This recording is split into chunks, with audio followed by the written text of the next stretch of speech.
कहानी विचारपूर्ण कदम। किसी काम को करने के लिए सोच समझ कर ही कदम उठाना चाहिए। एक वन में एक सिंह रहता था। सिंह का नाम खरनखर था। जैसा उसका नाम था वैसे ही उसमें गुण भी थे। खरनखर प्रतिदिन वन में शिकार के लिए निकलता था। जिसे भी पकड़ पाता था अपने तेज दांतों और नखों से चीर फाड़ डालता था। एक दिन खरनखर पूरे दिन घूमता रहा, किंतु उसे कहीं भी कोई शिकार नहीं मिला। अंत में वो घूमता हुआ एक गुफा के द्वार पर पहुंचा। गुफा एक श्रृगाल की थी। श्रृगाल का नाम दधिकुच्छ था, किंतु वो उस समय गुफा में मौजूद नहीं था। भूखे सिंह ने गुफा के द्वार पर खड़े होकर सोचा, अवश्य इस गुफा में कोई ना कोई जानवर रहता होगा। वो इस समय बाहर गया है। संध्या होने के पश्चात अवश्य लौट कर आएगा। मैं क्यों ना गुफा में छिपकर बैठ जाऊं। जानवर के आने पर मैं उसे मारकर खा जाऊंगा। इस तरह सहज में ही मुझे भोजन प्राप्त हो जाएगा। खरनखर गुफा के भीतर जाकर छिपकर बैठ गया। संध्या होने के पश्चात दधिकुच्छ गुफा के द्वार पर पहुंचा। उसने बड़े ही आश्चर्य के साथ देखा कि उसकी गुफा के द्वार पर सिंह के पैरों के चिन्ह पड़े हुए थे। उसे उस समय और भी अधिक आश्चर्य हुआ जब उसने देखा कि सिंह के पैरों के चिन्ह गुफा में प्रवेश करने के तो पड़े हैं, किंतु लौटने के नहीं पड़े हैं।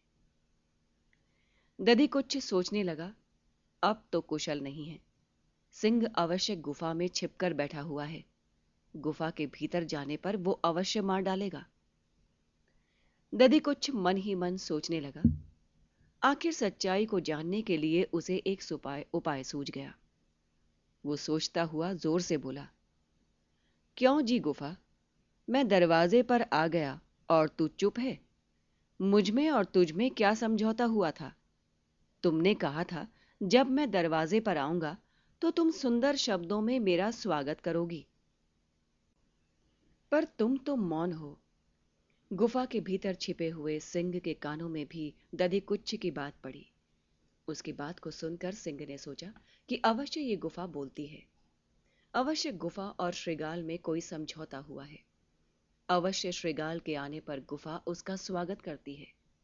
अतः सिंह अपने स्वर को बदलकर बोल उठा, आओ भाई, मैं तुम्हारे स्वागत के लिए तैयार हूं। देर न करो, शीघ्र आ जाओ। सिंह की आवाज को सुनकर दधिकुच्छ समझ गया कि अवश्य गुफा के भीतर सिंह छिपकर बैठा हुआ है। कितना बड़ा मूर्ख है सिंह। वो ये भी नहीं जानता कि भला कहीं कोई गुफा भी बोलती है। दधिकुच्छ सोचता हुआ बोल उठा, तुम मेरे स्वागत के लिए गुफा में बैठे रहो, मैं तो जा रहा हूं। तुम मुझे फांसने चले थे, मैंने तुम्हें ही फांस लिया। मूर्ख, भला कहीं कोई गुफा भी बोलती है? मैं इतने दिनों से वन में हूं, पर आज तक किसी भी गुफा को बोलते नहीं सुना। दधिकुच्छ भागकर अन्यत्र चला गया। उसके प्राण बच गए। यदि वो सोच समझकर काम न करता तो अवश्य सिंह के द्वार पर मारा जाता। जो लोग सोच समझकर काम करते हैं वे दधिकुच्छ की भांति ही संकटों से बच जाया करते हैं।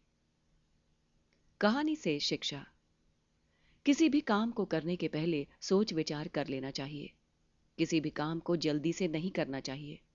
सोच विचार कर काम करने से संकटों का सामना नहीं करना पड़ता। कहानी समाप्त।